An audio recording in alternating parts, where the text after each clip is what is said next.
It started with a silence, the kind that hung heavy in the air, suffocating any sense of normalcy.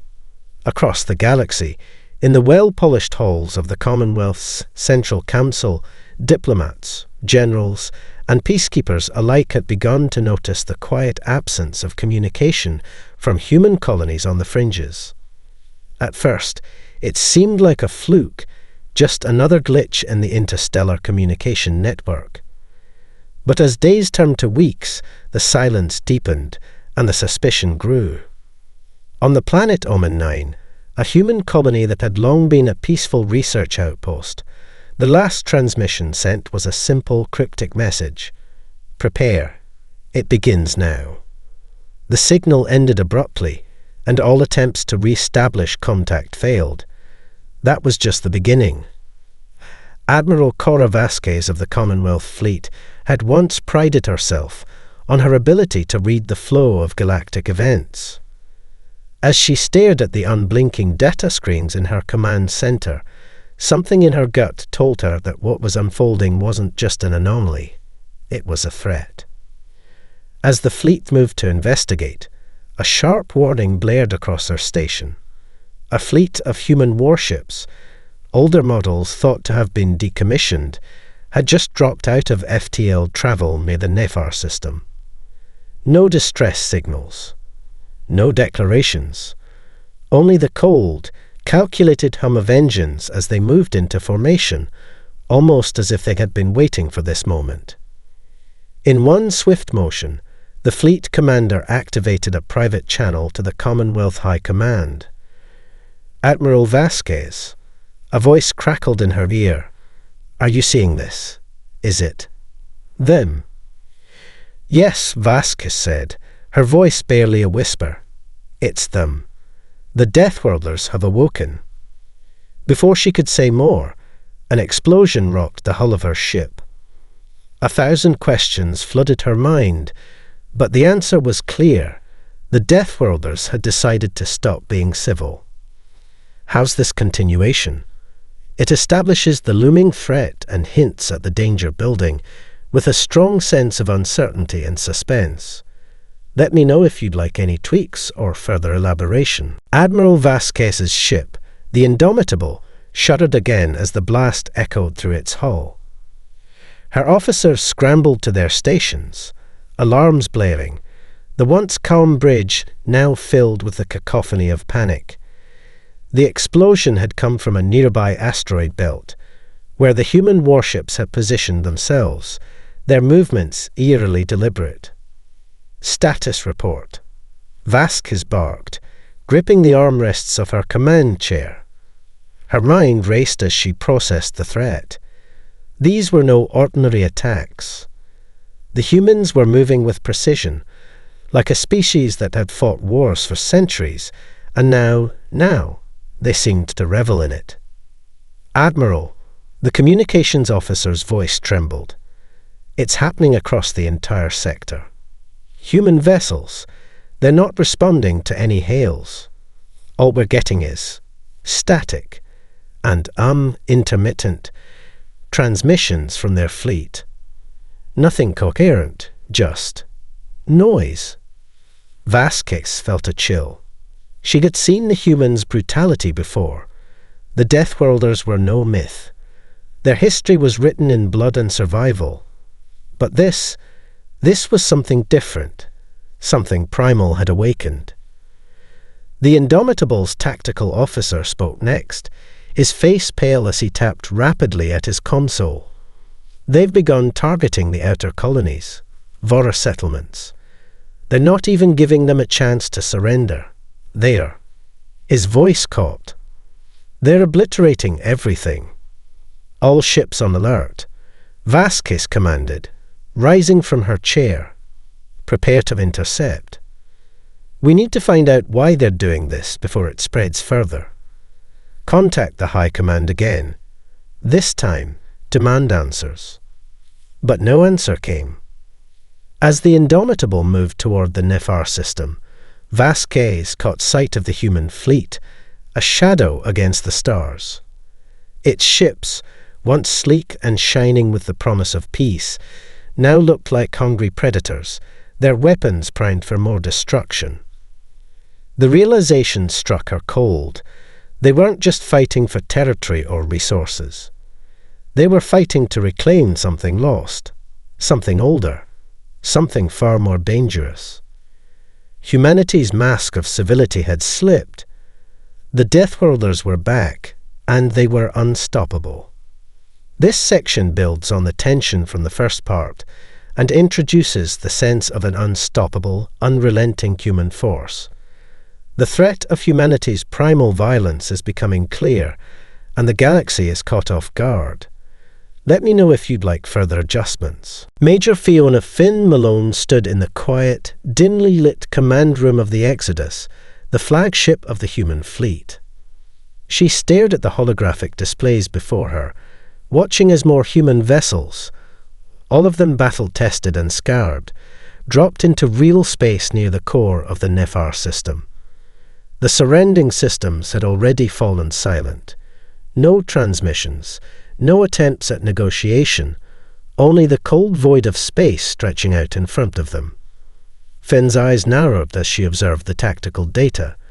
It had been a long time since she'd seen the human fleet in this configuration. These ships weren't just carriers or peacekeepers anymore. They were predators, configured for war. She knew these vessels. They had once been used to help settle conflicts, to restore order, but now they felt foreign to her, as though they had been twisted into something else. Major, came the voice of Lieutenant Ortiz, her tactical officer. We're receiving transmissions from the front lines. The Nareks are digging in, refusing to surrender, but their forces are scattered. They don't know what's hit them. It's like they've forgotten how to fight a war this brutal. Finn clenched her jaw. She had seen the Nareks in action before.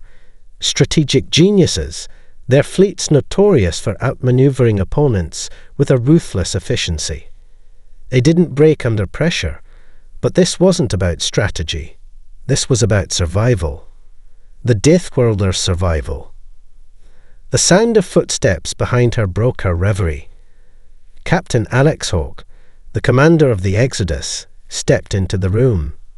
His face, usually calm and collected, was now drawn with the weight of something darker.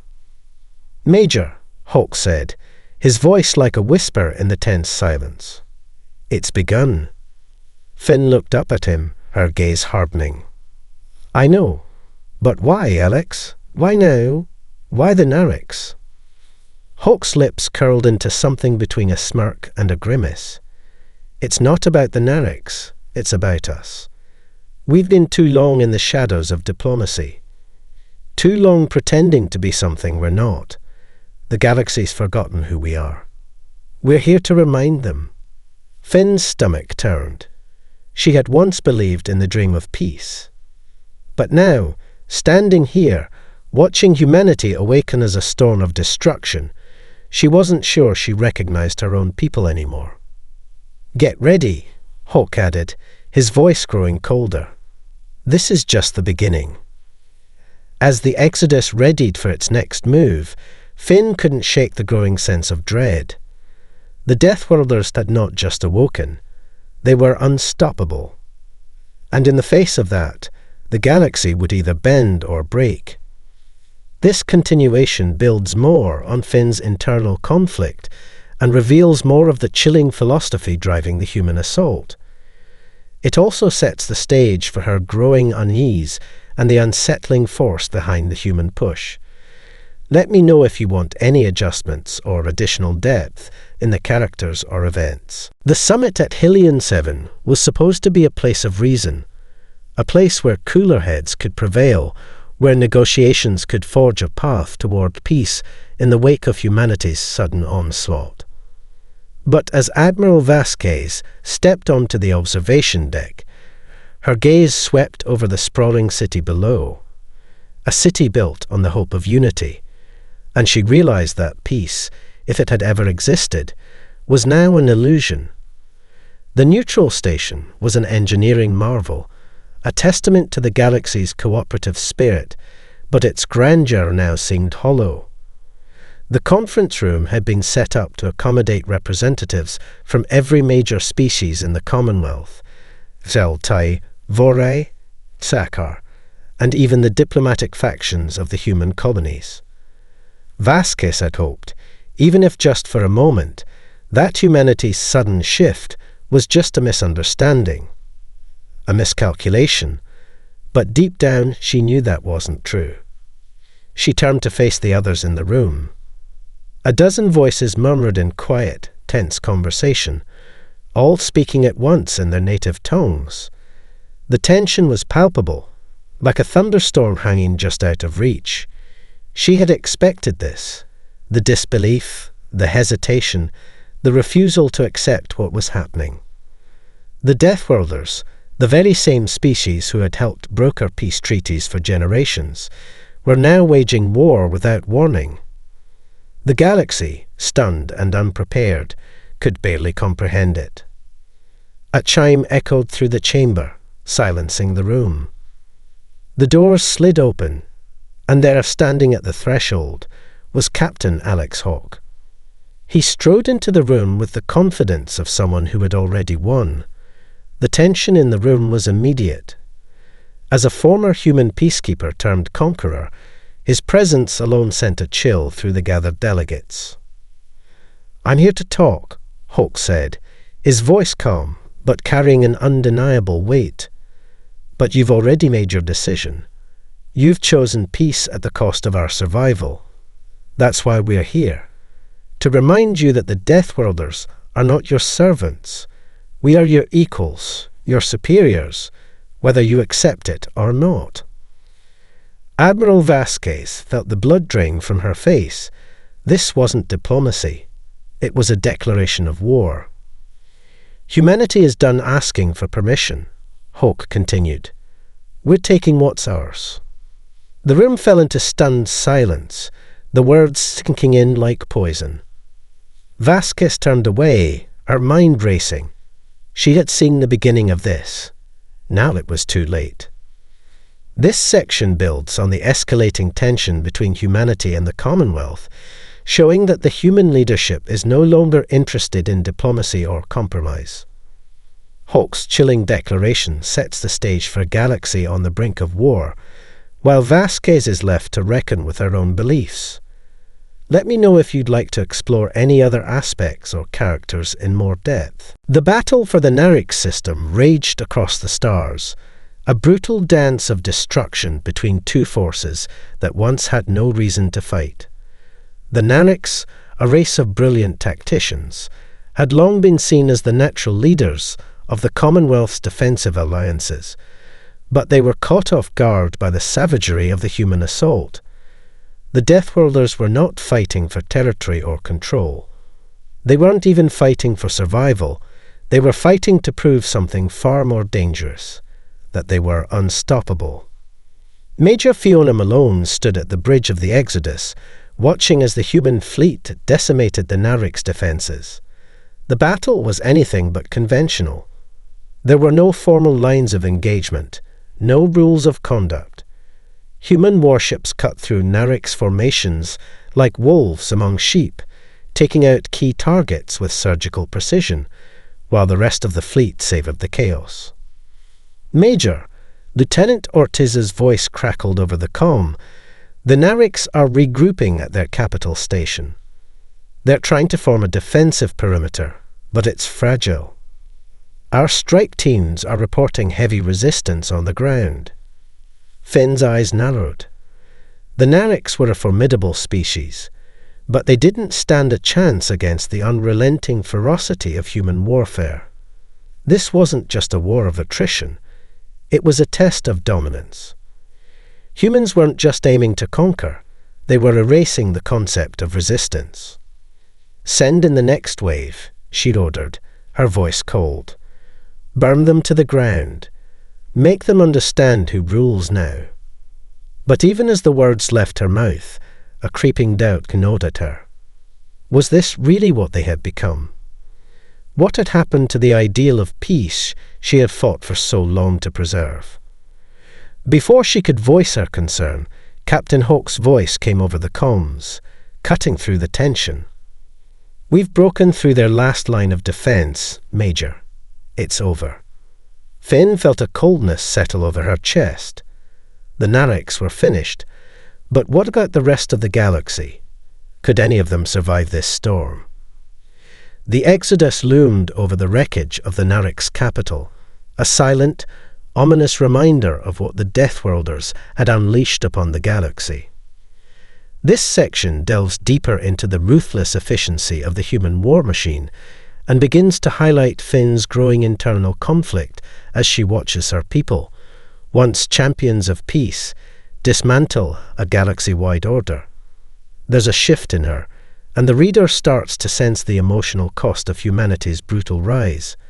Let me know if you'd like to focus on any specific element further. The Exodus was now a symbol of humanity's ascendancy, its flag waving like a banner of victory over the ashes of the Narek's capital. Yet, as Major Fiona Malone watched the destruction unfold from the bridge, something inside her twisted. The silence that followed the storm felt too heavy. She had once believed that human strength was meant to protect, to uphold order in a chaotic universe. Now, as the fleet moved toward the next target, she couldn't shake the feeling that the galaxy was on the brink of something far darker. She wasn't the only one questioning the path humanity had taken. Behind the walls of the Exodus, whispers of dissent had begun to spread like wildfire. Among the crew, there were those who had joined the human peacekeeping forces out of idealism, who had once fought for unity and diplomacy. Now they found themselves questioning their purpose.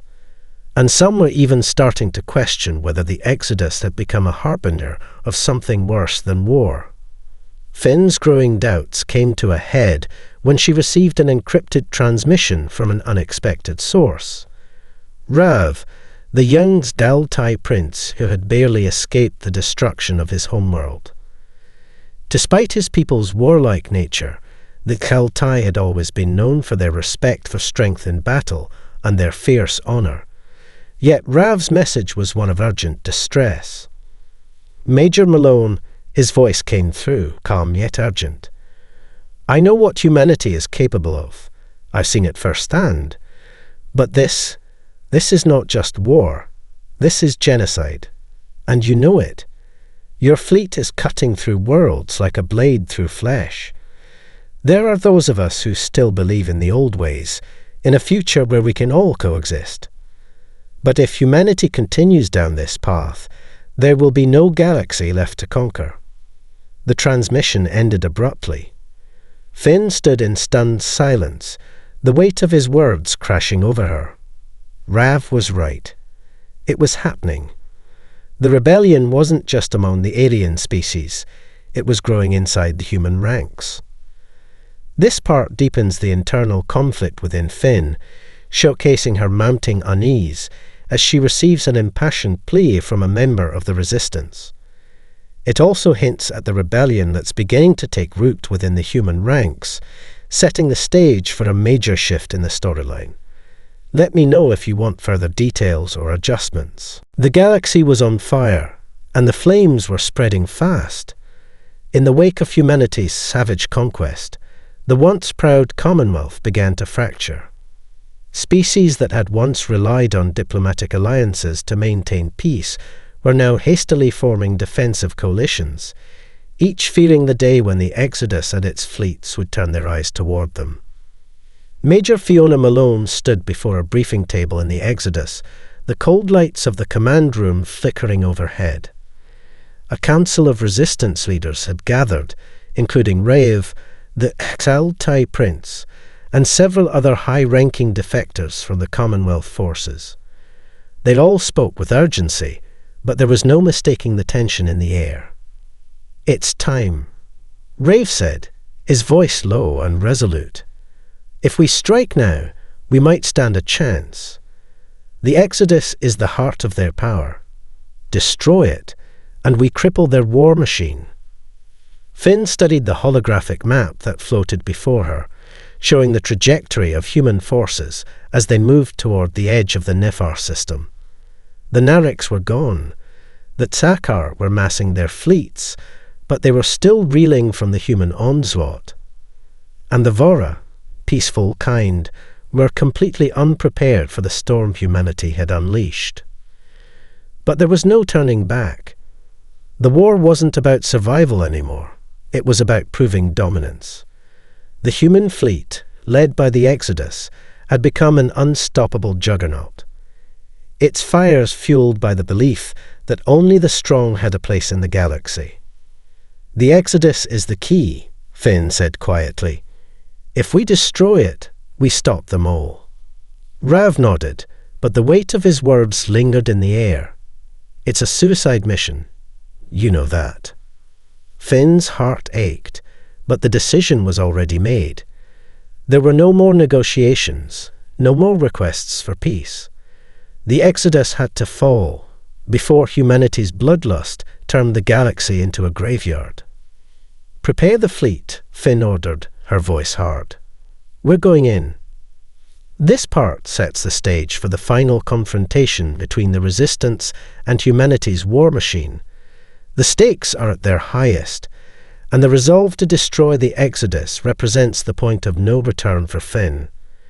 There's a palpable sense of inevitability and the willingness to sacrifice everything to stop the tide of destruction. Let me know if you'd like more focus on specific moments or characters. The Resistance fleet surged toward the Exodus, a coalition of broken promises and shattered alliances, but united by a single purpose: to stop the unstoppable. Major Fiona Malone stood at the helm of a battered flagship, the Phoenix, as it cut through the emptied void toward the heart of the human war machine. Behind her, the remnants of the exiled Tsakar, and even the last surviving Narix warships followed, their once proud banners hanging limp in the cold, empty space. As they neared the Exodus, the sheer size of the human flagship loomed large, a behemoth of metal and firepower. It dwarfed anything the Resistance could muster. Every one of its turrets glowed with readiness, and its defences shimmered with layers of shields, reflecting the cold light of distant stars. There was no turning back. "All ships, prepare for final approach," Finn said, her voice steady, but carrying the weight of what she was about to do. "This is it. We end this now." Rav's voice came through the comms, strained yet resolute. "There's no guarantee we'll make it back from this. You know that, don't you?" Finn looked out into the stars, the dark void stretching before her, filled with a promise of destruction and renewal. Asterisk there is no going back, she thought. But if we don't do this, there will be no future. "Then let's make it a future worth fighting for," she replied, her resolve firm. The Phoenix broke through the first line of human defences with a shuddering roar, her shields flaring brightly as the ship absorbed a barrage of plasma blasts. Ships from the Resistance engaged in the chaos of battle, trading fire with the Exodus as might, but it was clear the odds were impossible. The Exodus was a wall, and they were but ants trying to claw their way up. Just as Finn ordered the final assault, a voice rang out from the comms, unexpected, chilling. "Major Malone," Captain Hawk's voice echoed coldly across the void, "you've been given every chance. Now, we end this." Suddenly, a massive explosion rocked the Phoenix, sending Finn crashing into the command console. Darkness enveloped her as the ship's shields failed, and the world around her began to slip away. But even as the stars blurred and everything went black, one thought remained clear in her mind.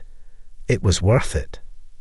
This final part concludes the arc with a climactic and tragic battle, where the fate of the galaxy hangs in the balance. It's a moment of irreversible conflict, where Finn's sacrifice, symbolizing the hopes of the galaxy's resistance, is both an end and the beginning of a new era. Humanity's rise may have been inevitable, but the fight to stop them was one worth dying for. Let me know if you'd like to explore any other aspects of the story or dive deeper into certain elements.